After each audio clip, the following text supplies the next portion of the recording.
Hey, this is Tom Webster, and this is Sounds Profitable for Wednesday, October 25th, 2023. How branded podcasts might be one key to new listeners. This week, I'm going to take a look at brand fans and how branded podcasts could actually grow the overall audience for podcasting. But first, new on the product deep dive, Bryan Barletta is joined by Podscribe Head of Marketing Amelia Coomber to look at the platform's social graph. With newly released tools, Podscribe can both show how much of a given podcast's audience is from a chosen demographic, as well as recommend podcasts with a similar audience makeup. You can see it all in under 10 minutes on this week's Deep Dive Quick Hit on soundsprofitable.com.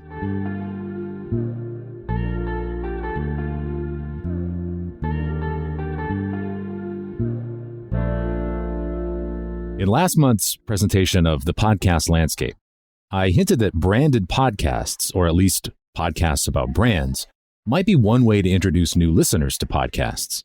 Well, let's unpack that a little bit more in the wake of last week's publication of The Power of Brands in Podcasts, our most recent report, which quantified that opportunity a little bit more clearly.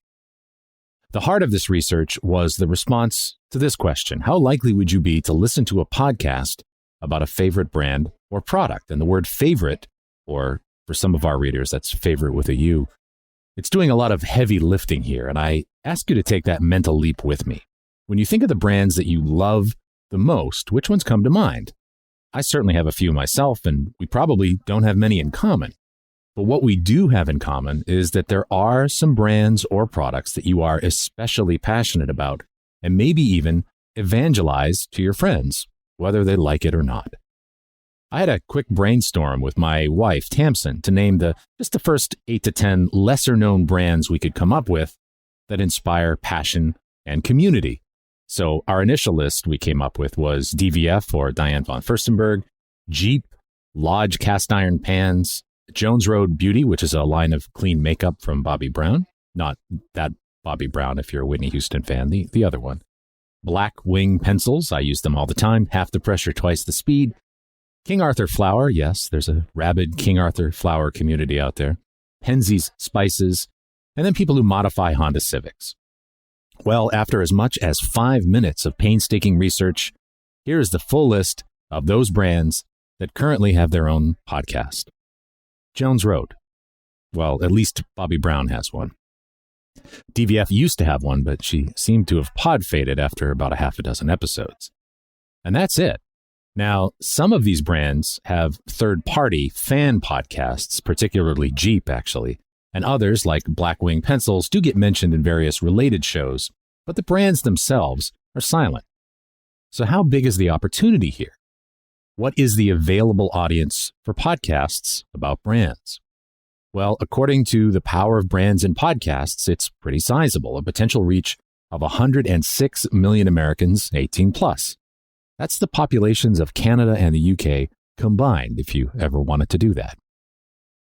For perspective, you could compare the 41% who would be likely to listen to a podcast about a favorite brand to the same response for a podcast hosted by a favorite celebrity, which is at 46%, or about a favorite TV show or movie at 52%. So by comparison, 41%, not too shabby.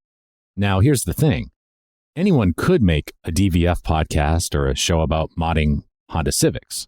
Yes, there is a power associated with a company's involvement in a branded podcast, and I'll get to that in just a bit.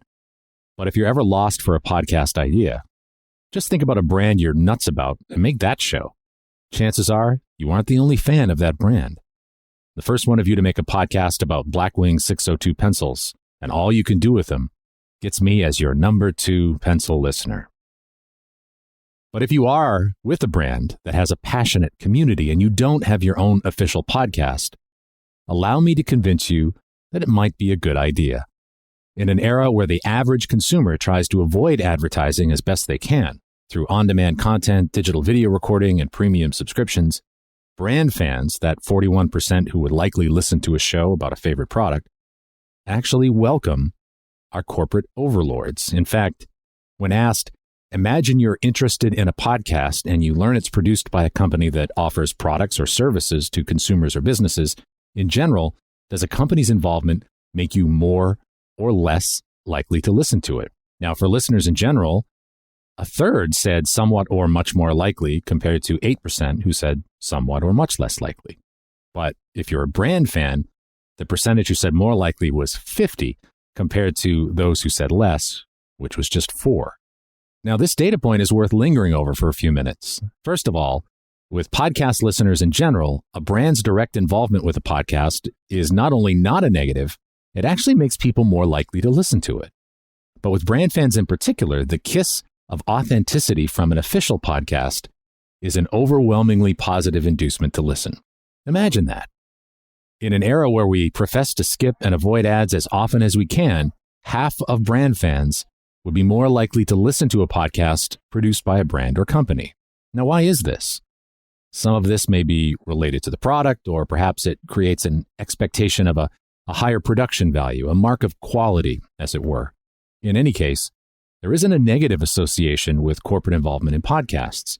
Indeed, most fans of indie shows are delighted when their favorite podcaster gets a sponsor, despite what a few cranky listeners might tell you. And I've said this before. If someone tells you they stopped listening to your podcast because you ran an ad, you never really had them as a listener in the first place. C'est la vie.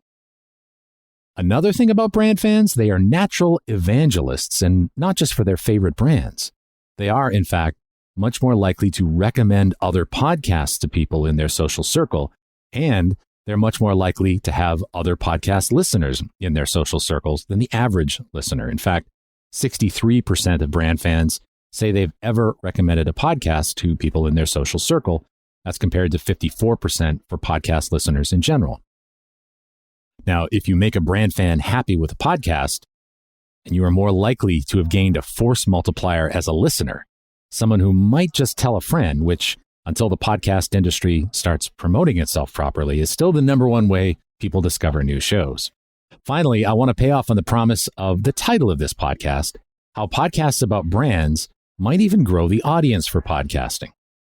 We actually asked the central question, how likely would you be to listen to a podcast about a favorite brand or product of everyone in the sample?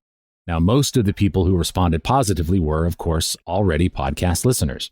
Intriguingly, however, not all of them. In fact, 11% of the people who indicated they would be very or somewhat likely to listen to such a show are currently not podcast listeners. Now, if you're mathing at home, that's 11% of the estimated 106 million brand fans, which works out to a potential new audience of roughly 11 to 12 million Americans 18 plus who haven't yet found their reason to listen to podcasts. Now, those brand fans, like the persuadables that I talked about from our previous study, the podcast landscape, can come from all walks of life, but they over-index as women and older than the average podcast listener. So while any brand that inspires a passionate community has an opportunity in podcasting, those brands with an ardent following of older women should especially take note. Your podcast could very well be someone's first podcast. For more on brand fans and the opportunity for branded podcasting, be sure to watch the entire presentation of The Power of Brands in Podcasts and download the slides. There's no registration required, as always. This article was written with a Blackwing 602. Now, I hope somebody makes that show for me. Thanks again for listening to this podcast, How Branded Podcasts Might Be One Key to New Listeners. This episode is hosted on Art19. I'm Tom Webster, and I'll see you next time.